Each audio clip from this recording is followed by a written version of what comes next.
Bismillahi walibni warohil kudus al ilahul wahid. Demi nama Bapa, Putra dan Rohul Kudus ketiganya yang esa. Shalom sahabat yang dikasih oleh Tuhan.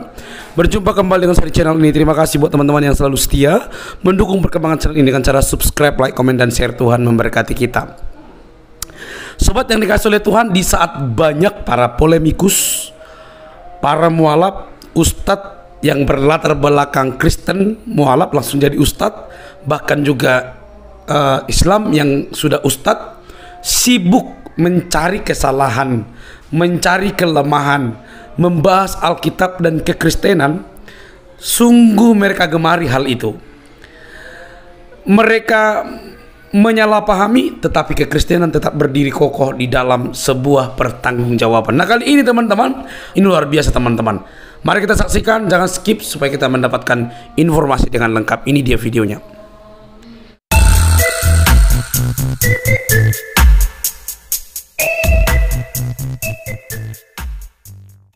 Suaranya dikatakan, aku adalah hakim dan sekali-kali tidak pernah meninggalkan engkau. Saya yakin itu suaranya Tuhan Yesus, karena apa? Hati saya damai. Kami suku dari Palembang, keluarga kami 7 bersaudara. Bapak mama saya tuh mengambil keputusan terima Tuhan Yesus. Saya percaya Tuhan Yesus, nama saya Ahmad Effendi. Tapi setelah saya percaya Tuhan Yesus, saya dibaptis dan diberi nama Antonius Effendi. Dan di sini saya mau menceritakan apa yang saya alami, bahwa Tuhan tuh memberikan saya anugerah keselamatan. Waktu itu saya masih ingat, di sekitar tahun 97 saya tamat sekolah STM di daerah Lampung, itu di Lampung Utara. Saya bekerja di pabrik kebun karet, dan waktu itu saya kerja dan saya tinggal di satu rumah, dan saya masih ingat di satu kamar itu saya mendengar suaranya dikatakan, aku adalah hakim dan sekali-kali tidak pernah meninggalkan engkau. Dan waktu itu saya belum tahu, tetapi saya yakin itu suaranya Tuhan Yesus, karena apa? Hati saya damai. Dan saya ceritakan sebelumnya, kami keluarga dari seberang. Kami suku dari Palembang, keluarga dari seberang, dan saya masih ingat waktu itu dimulai dari bapak saya dulu. Waktu bapak saya masih sholat, waktu dia masih sholat maghrib, dia cerita kepada anak-anaknya bahwa dia katakan bahwa dia didatangi sama Isa Al-Masih. Di situ akhirnya bapak saya itu buat perbandingan, mempelajari di Alkitab dan di Al-Quran. Dan saya masih ingat waktu ada orang Batak, teman bapak saya namanya Pak Rocky, itu minjemin Alkitab. Nah di situ akhirnya bapak saya, karena dia semakin tertarik, dia waktu di Lampung dia cari gereja, dan waktu itu saya masih ingat namanya Mbah Karno, itu setiap hari apa itu dia datang untuk membimbing. Singkat cerita, kami 7 bersaudara, bapak mama saya itu mengambil keputusan terima Tuhan Yesus. Waktu itu saya masih ingat, saya masih STM. Nah singkat cerita, saya tamat sekolah STM, saya bekerja di daerah Lampung Utara. Rumah saya waktu di Lampung Selatan, dan saya tinggal bekerja di Lampung Utara. Dan waktu saya bekerja itu, saya sama teman-teman, dan waktu itu saya dengar suara di kamar dikatakan, aku adalah hakim dan sekali-kali tidak pernah meninggalkan engkau. Dan saya masuk ke kerja di PTP itu juga ada yang masukin, itu namanya Pak Salomo Panjaitan, yang membimbing saya. Nah waktu saya mendengar suara itu, hati saya sukacita, dan saya yakin adalah suara Tuhan Yesus, karena ada damai. Damai itu nggak bisa dibandingkan dengan uang, nggak bisa dibandingkan sama yang lainnya. Sukacita, damai, sejahtera. Akhirnya saya mengambil keputusan. Waktu itu saya masih ingat gaji saya masih 450. Waktu itu masih mau naik. Saya ingat akan ada kenaikan gaji, dan dari karyawan HL akan menjadi karyawan tetap. Tetapi di situ saya mengambil keputusan, saya meninggalkan pekerjaan itu, dan saya memberitakan Injil. Dan saya merintis gereja di daerah Tulung Buyut, itu Lampung Utara, di Lampung Utara, sama di daerah Bunga Mayang, itu di Lampung Utara juga. Dan di situ saya merintis gereja, ya puji Tuhan, berdiri gereja. Saya waktu itu gabung di gereja GKKI karena bapak rohani saya waktu itu pembina saya namanya Pak Salomo Panjaitan dari gereja GKKI. Nah, waktu itu saya sudah merintis gereja, sudah berjalan, saya sudah belajar taat sama Tuhan. Tetapi dalam hati saya ingin sekolah Alkitab. Padahal waktu itu saya belum sekolah Alkitab, dan ada kerinduan dalam hati saya ingin sekolah Alkitab. Singkat cerita, saya nekat, saya ke Jawa. Saya ke Pulau Jawa, dan waktu saya ke Pulau Jawa, akhirnya saya ikut orang Korea saya ikut BLTC, bukan BLTC apa, waktu itu saya lupa, saya ikut orang Korea belajar tentang misi di daerah Ungaran. Tetapi kerinduan saya ingin sekolah Alkitab. Dan untuk saya masuk sekolah Alkitab itu, saya nggak punya uang. Tetapi saya punya kenalan teman-teman orang dari Sumatera Utara juga yang ngamen. Akhirnya saya masih ingat waktu itu, untuk saya sekolah Alkitab, saya ingat waktu itu, dalam hati saya, waktu saya awal-awalnya itu waktu saya sampai di daerah Jawa, saya sering penginjilan daerah Merapi sama Merbabu. tapi dalam hati saya pengen sekolah Alkitab. Nah, waktu itu kok waktu saya masih di lereng Merapi, di lereng Merbabu, saya kok ingat Gunung Lawu. Saya ngeliat gunung, saya nggak tahu, ada waktu saya tanya-tanya, ada Gunung Lawu. Akhirnya di Gunung Lawu itu, dekat Gunung Lawu itu ada sekolahan STT Tawangmangu. Nah, untuk saya ke situ, saya nggak punya uang. Waktu itu saya punya teman-teman orang Batak yang ngamen. Akhirnya saya ikut ngamen. Itu jurusan Semarang Solo. Nah, saya ikut ngamen, padahal saya nggak bisa nyanyi. Tujuan saya ngamen supaya saya dapat uang, supaya saya bisa ke Tawangmangu. Akhirnya, saya masih ingat waktu itu, setelah saya ngamen dapat uang, saya ke Tawangmangu, saya ke sekolah STT Tawangmangu, dan waktu itu saya bayar ngambil formulir. Dan memang waktu ngambil formulir itu harus bayar uang 50.000. Nah, di situ puji Tuhannya karena saya dari ngamen itu saya dapat uang. Akhirnya saya bisa mengembalikan formulir itu dan saya bisa sekolah Alkitab. Waktu sekolah Alkitab saya bingung. Waktu saya mau sekolah Alkitab, padahal saya nggak punya duit, ditanya sponsor. Dan waktu itu saya masih ingat ada orang nawarin untuk ke tempat dia.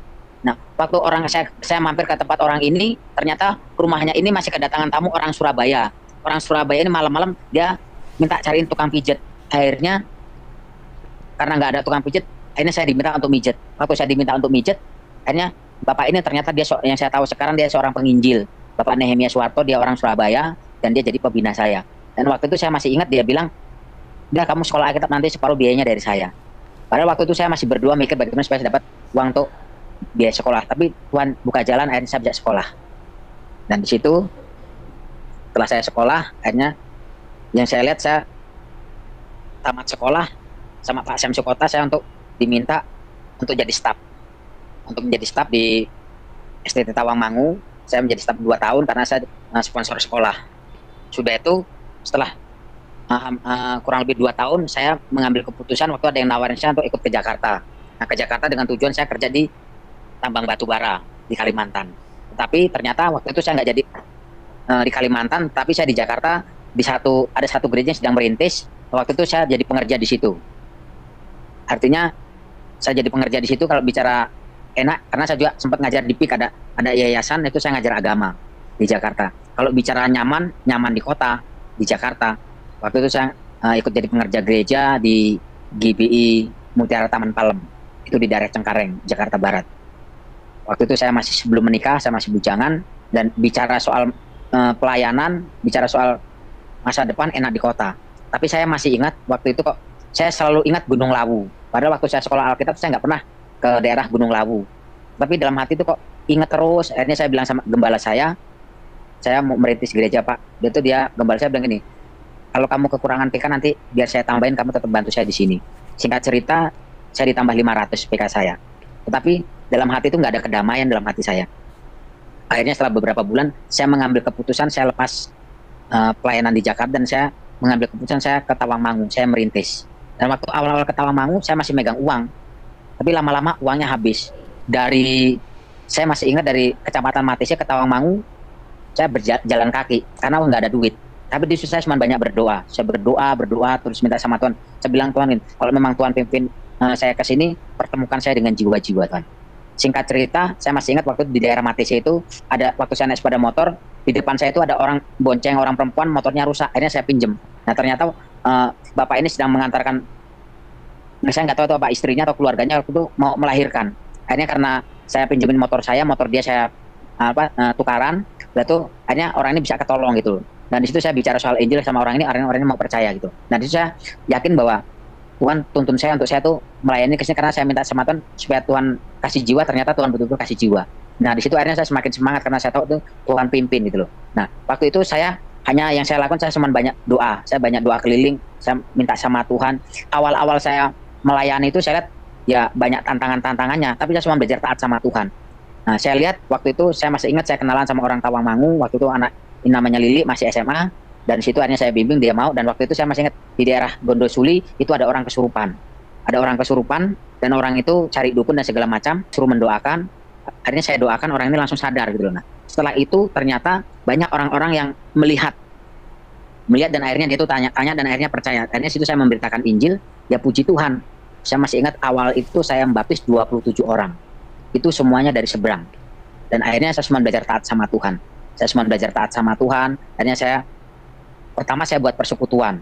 Setelah saya buat persekutuan, dalam hati saya ingin untuk merintis gereja. Singkat cerita, ada orang jual rumahnya harga 100 juta. Waktu itu saya masih ingat, saya awal menikah itu cincin kawin, sepeda motor saya jual untuk bayar rumah yang saya buat untuk gereja. Ya puji Tuhannya dalam waktu kurang lebih 2 hari saya dapat tanda tangan lingkungan itu 107 untuk izin gereja itu dikasih gitu, seperti itu. Nah di situ saya cuma belajar taat sama Tuhan. Saya cuma belajar taat sama Tuhan dan saya cuma belajar mengandalkan Tuhan sepenuhnya. Waktu saya merintis gereja, ya yang saya lihat gini, saya banyak doa, saya banyak peperangan rohani, dan saya masih ingat waktu kami awal menikah, dan waktu itu saya masih ingat sama istri saya, kalau saya ada pelayanan di Solo, istri saya, karena waktu saya belum punya anak, istri saya taruh ke rumah jemaat. Pernah suatu saat malam-malam, kurang lebih jam 11 atau setengah 12, saya lupa, waktu itu, waktu saya pulang, waktu saya sama istri saya ke rumah, saya lihat di rumah saya itu karena malam-malam, itu ada bola api. Ada bola api, dan akhirnya bolanya itu hilang, dan yang melihat bukan cuma saya, tapi istri saya juga gitu loh. Dan saya lihat ini pekerjaan setan. Tapi waktu saya terus berdoa, banyak peperangan rohani, saya berdoa terus, saya lihat Tuhan memberikan perlindungan, Tuhan memberikan kuasanya, dan pernyataan Tuhan itu luar biasa. Dan saya masih ingat waktu itu, karena ada banyak orang-orang yang dia percaya sama Tuhan, dan memang waktu itu saya masih ingat ada orang yang nggak seneng sama saya ada gereja di tempat ini. Akhirnya dia pakai, saya masih ingat waktu ada orang tua datang nemuin saya, dia nantang. Saya diminta nggak boleh ada di sini. Ternyata orang tuanya dia seorang paranormal, dia orang Jawa Timur. Waktu itu saya bilang sama bapak ini, sama mbak ini, juru selamat itu hanya Tuhan Yesus. Saya bilang seperti itu. Akhirnya waktu itu dia pergi, nggak beberapa lama saya lihat ya ada hal-hal yang kayaknya nggak masuk akal. Saya lihat ada banyak serangan-serangan kuasa kegelapan. Saya bisa tahunya itu karena saya waktu itu piara anjing. Waktu saya piara anjing itu, anjing saya dari sore sampai malam tuh jegok terus seperti itu, gereng terus. Nah suatu saat saya keluar itu jam 2 atau jam 3 malam itu saya keluar, dan saya lihat di atas rumah saya itu ada kuasa kegelapan itu jelas gitu loh. Dan itu waktu itu saya masih ingat, saya merinding, tapi saya nggak bisa lari, saya harus hadapin, saya harus perang benar-benar. Tadi apa itu menghadapi setan itu bukan cuma merem, tapi benar-benar face to face, saya berhadapan sama dia gitu. Waktu saya tangking, akhirnya itu hilang gitu loh. Waktu hilang dan saya lihat anjingnya sudah nggak jegok lagi. Akhirnya cuma saya doling, saya keliling rumah itu, saya berdoa gitu. Dan di situ saya lihat saya belajar taat sama Tuhan. Dan saya lihat nggak berapa lama orang tua yang pernah nemuin saya lagi, dan dia ngaku kalah. Ternyata setelah saya nggak lama ada orang cerita bahwa di daerah lingkungan saya itu ada yang nggak senang sama keberadaannya Pak Pendi di sini gitu. Tapi di situ saya cuma belajar taat, dan ya puji Tuhannya orang yang nggak senang sama saya ini rupanya dia paranormal. Dan saya masih kan cucunya itu punya banyak masalah.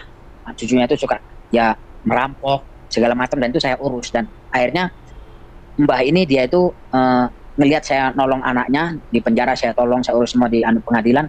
Akhirnya dia mengakui, dia cerita bahwa dulu yang buat Pak Pendi itu supaya nggak ada di sini karena itu ganggu saya. Dan dia ceritain semua, dan itu saya injil. Waktu saya injil dia bertobat, dan saya masih ingat dia serain itu ada satu kresek itu isinya tuh keris, pisau, cincin, itu bagus-bagus semua. Dan dia bilang ini pegangan dia, dan dia serahkan sama saya. Waktu saya lihat itu benda-benda pusaka semua. Akhirnya itu saya doakan bapak ini, dia percaya terima Tuhan Yesus. Setelah saya doakan itu, akhirnya barang-barang itu saya bakar. Waktu saya bakar tuh suaranya nggak masuk akal, ada yang meledaknya keras-keras gitu loh. Setelah saya bakar, tapi kan itu besi, nggak hancur semua. Itu saya masukin ke kresek, itu saya buang ke kali. Nah di situ saya lihat bahwa Tuhan kita adalah Tuhan yang luar biasa. Dan saya ceritakan ini bahwa Tuhan kita adalah Tuhan yang dahsyat. Dan saya cuma belajar taat sama Tuhan. Dan dengan berjalannya waktu, saya juga diminta untuk melayani ke daerah Solo. Saya masih ingat waktu itu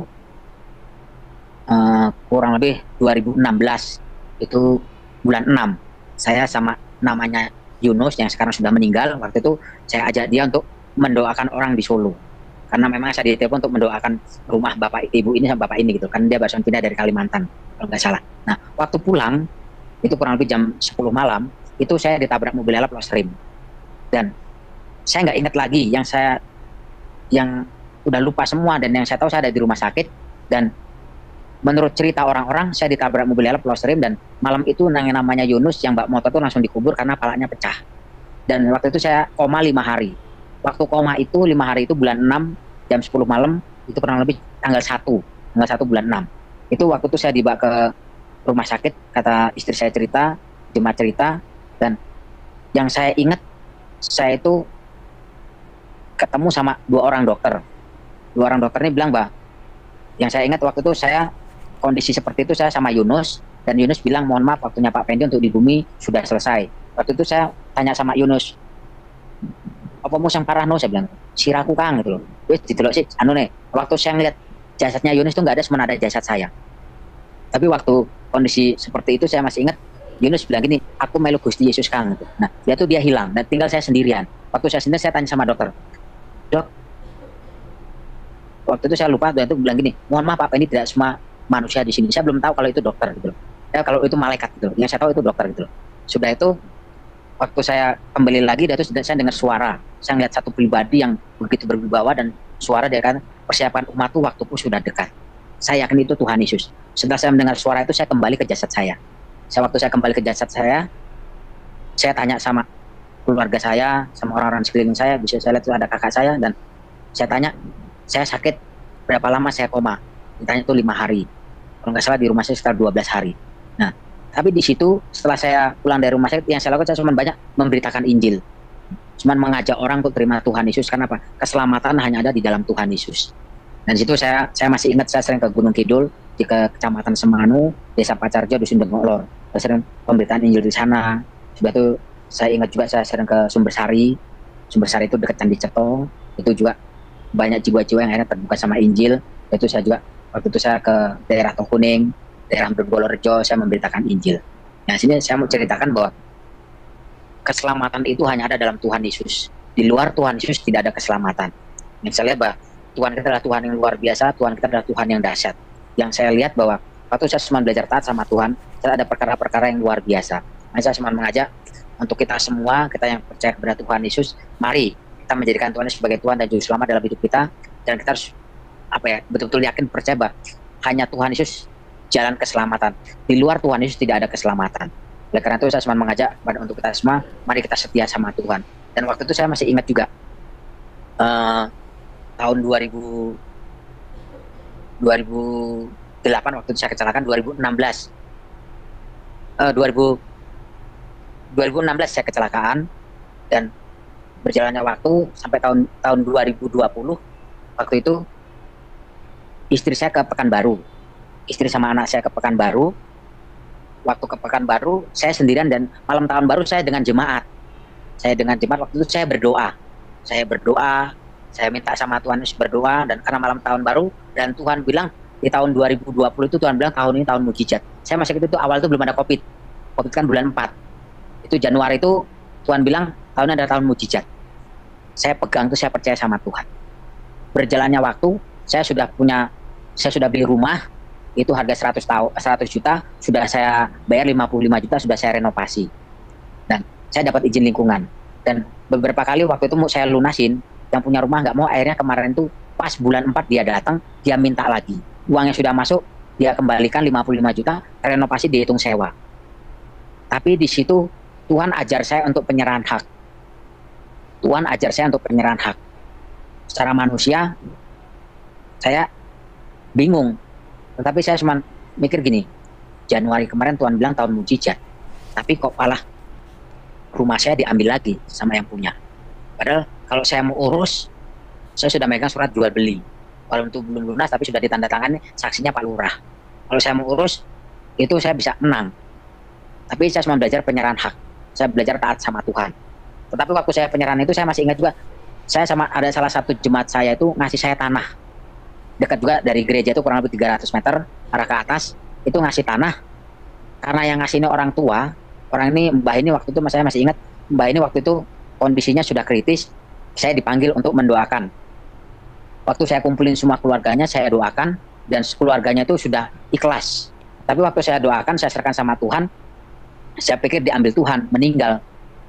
Beberapa hari kemudian ternyata Mbah ini nggak jadi meninggal, malah sembuh. Singkat cerita, waktu itu saya masih ingat, saya ada kenalan namanya Pak Pinky di Solo, dia seorang penginjil, saya suruh baptis. Mbah ini, singkat cerita, Mbah ini karena umurnya hampir 100 tahun, akhirnya Mbah ini sudah nggak kuat lagi ke gereja, dan nggak bisa ke gereja, saya layani di rumah. Singkat cerita, anaknya Mbah ini namanya Mbah Jal itu ngasih saya tanah di pinggir jalan, dan tanah itu posisinya miring. Nah, waktu saya berdoa sama Tuhan, Saya kan rumah saya diambil dan ini saya numpang di rumah jemaat. Waktu saya berdoa saya dapat firman Tuhan di Filipi 4:19. Itu dikatakan Allahku akan memenuhi segala keperluanmu menurut kekayaan dan kemuliaan dalam Kristus Yesus. Kondisi seperti itu saya masih ingat, itu untuk masuk aja ke jalan ke ganggangannya semuanya ditutup. Dan saya masih ingat ada teman-teman saya yang bilang sama saya itu bahwa kondisinya seperti ini, kondisi sulit, banyak yang minta tolong Pak Pendi, Pak Pendeta tolong telepon, tolong bantu doa, bla bla bla, tolong bantu doa, bla bla bla bla. Dalam hati saya juga punya masalah, tapi itu saya cuma mengandalkan Tuhan, saya cuma percaya sama Tuhan. Dan saya masih ingat, saya suruh jemaat untuk ngeratain tanah, karena tanah yang dikasih itu posisinya miring. Waktu diratain ternyata banyak batunya. Singkat cerita saya panggillah yang punya bego. Siapa yang saya suruh ngeratain pakai bego, akhirnya banyak batunya. Akhirnya saya cari orang yang mecah batu. Waktu saya cari orang mecah batu, akhirnya batunya sudah terpecah dan kumpul banyak. Dan waktu itu saya bingung, batunya untuk apa banyak ini. Akhirnya ada yang nawar. Ada yang nawar harganya per kubik itu, per truk itu 3 kubik, itu 425.000. Akhirnya jadi 59 truk. Dari uang batu ini saya bisa beli herbal.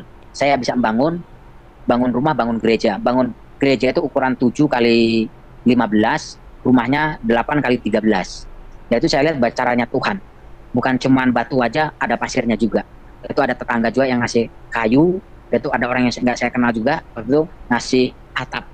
Singkat cerita bulan 4 saya diusir, bulan 11 saya sudah bisa peresmian gereja.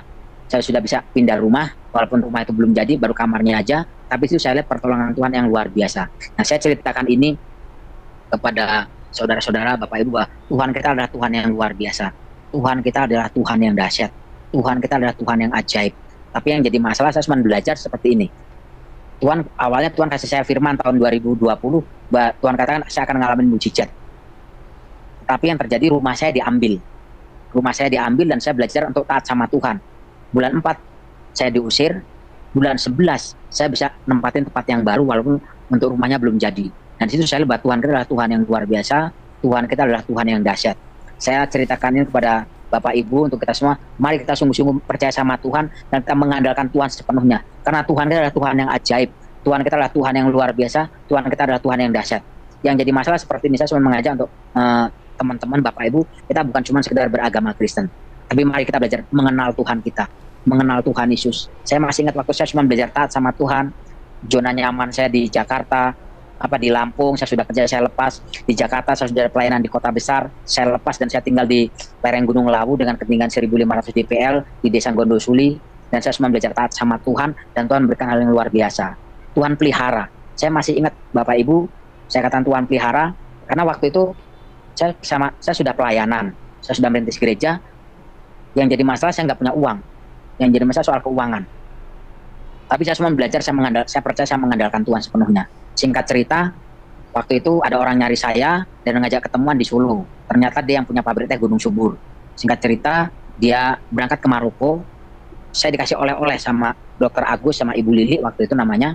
Dari Maroko saya dikasih oleh-oleh daun mint itu tingginya sekitar 5 cm, itu 7 batang. Terus cuma mikir, background saya bukan seorang petani, background saya dari STM, saya dari ngelas, karena saya jurusannya mesin produksi. Nah, di situ saya cuma berdoa, saya minta pimpinan Tuhan. Nah, saya waktu itu saya percaya melalui daun mint 7 batang ini, saya cuma belajar percaya sama Tuhan, pasti Tuhan berkati. Puji Tuhan, dari mint 7 batang ini Tuhan buka jalan. Akhirnya sebelum saya kecelakaan kemarin, saya punya petani hampir 25 orang. Dan itu saya lihat bahwa dari mint ini yang saya lihat, saya bisa bangun gudang di daerah Bangsri, saya bisa beli tanah itu di daerah Bendungan, di kompleknya daerahnya Pak Peter Condro, dan itu dari daun mint. Dan yang saya lihat bahwa Tuhan kita adalah Tuhan yang luar biasa. Waktu kita belajar taat, kita mengandalkan Tuhan, Tuhan memberikan hal-hal yang supranatural dalam kehidupan kita. Dan itu yang saya saksikan pada Bapak Ibu yang dikasih Tuhan. Mari kita sama-sama lebih mengasihi Tuhan, kita mengandalkan, karena ini hari-hari terakhir. Di hari-hari terakhir ini mari saya semua mengajak, jangan mengandalkan manusia tapi mengandalkan Tuhan. Karena apa? Bagi Tuhan tidak ada yang mustahil. Kalau saya bagian seperti ini, Bapak Ibu, yang saya pegang di firman Tuhan di Matius pasal 19 ayat 26. Bagi Allah tidak ada yang mustahil. Bagi manusia mustahil, tapi bagi Tuhan tidak ada yang mustahil. Oleh karena itu saya semua mengajak untuk kita semua, mari kita berpegang teguh kepada Tuhan Yesus, karena Tuhan Yesus adalah penolong kita.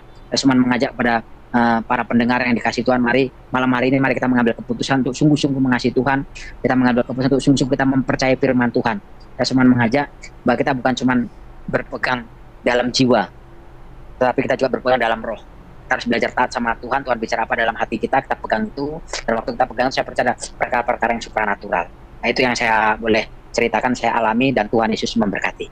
Luar biasa apa yang kita simak dan apa yang disaksikan oleh muslimah ini, teman-teman.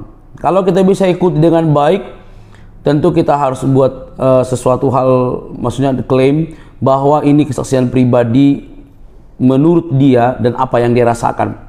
Jadi para tukang panas hati yang tidak senang, yang nuduh ABCD, berhenti, karena ini merupakan pengalaman pribadi personal seseorang yang akhirnya percaya kepada Tuhan Yesus. Kalau dari kesaksiannya dia berkata, dia juga mempelajari kitab sucinya dan menjadi orang yang taat, haji dan segala macam, itu pribadinya juga. Teman-teman juga tidak bisa memaksa atau mau menuduh segala macam seperti itu ya. Dia yang bersaksi, maka dia yang akan mempertanggungjawabkan itu di hadapan Tuhan. Saudara, kalau kita bisa meneliti dan melihat apa yang kita dengar barusan, maka ada banyak hal yang dia alami selama kehidupannya yang justru sebenarnya membuat dia putus asa, lemah seperti itu ya. Tetapi ketika hal itu pun terjadi dan dialaminya baik personalnya dan juga keluarganya, maka dia tidak putus asa, tetapi justru di saat-saat seperti itu Tuhan memanggil dia untuk datang kepadanya. Ini akulah jalan kebenaran dalam ungkapan tersebut. Ini perkara luar biasa, teman-teman. Ini akulah jalan kebenaran. Siapa dia? Dan menurut muslimah tersebut ialah Yesus Kristus, dan akhirnya dia memutuskan untuk percaya kepada Tuhan Yesus. Ini bukan perkara mudah, ini pengalaman pribadi dan tentu menghadapi realita yang sulit kemudian. Ini akulah jalan kebenaran menuju kepada surga, menuju kepada Yesus, menuju kepada kemerdekaan atas dosa. Itu dilakukan oleh Yesus, teman-teman, dan dia boleh mengalami itu. Apakah kemudian ketika dia percaya kepada Tuhan Yesus lalu sehidupnya senang-senang? Tidak. Dia menghadapi yang namanya pergumulan baru, dan dia juga tetap kuat di dalam imannya kepada Tuhan Yesus. Bahwa apa yang ia putuskan untuk percaya kepada Yesus itu sebuah keputusan yang sangat luar biasa, tetapi itu dibarengi dengan sebuah langkah bahwa dia akan menghadapi realita yang sulit di dalam kehidupannya. Tetapi yakinilah, ketika Yesus sudah memegang kendali kehidupan, kesulitan-kesulitan yang ada pasti akan membawa berkat dan juga kekuatan bagi kita. Karena Tuhan Yesus berfirman, sebab kepada kamu dikaruniakan bukan saja untuk percaya, melainkan juga untuk menderita bagi Dia. Menderita karena apa? Bukan karena dosa, tapi menderita karena nama Tuhan Yesus, menderita karena melakukan kebenaran, menderita karena mengikut Tuhan Yesus dalam kehidupan ini. Saudara, mari kita belajar dari apa yang disampaikan oleh muslimah ini. Semoga kita sebenarnya mengalami Tuhan, maka kalau kita mengalami Tuhan, maka kehidupan kita pun boleh berdampak. Mari kita sadar, tetap sungguh-sungguh mengikut Tuhan, karena Dia satu-satunya juru selamat yang menyelamatkan kita dari dosa. Sampai di sini teman-teman video saya, semoga kita dikuatkan, diteguhkan. Apabila ada teman-teman yang menyaksikan video ini dan memiliki kesaksian yang sama, cara hidup yang sama, dan juga pengalaman yang pribadi yang hebat luar biasa bersama dengan Tuhan Yesus, tuliskan di kolom komentar. Semoga kita saling menguatkan satu dengan yang lainnya. Sampai ketemu di video selanjutnya. Jangan lupa untuk mendukung dengan cara subscribe, like, komen, dan share. Tuhan memberkati kita. Bye-bye.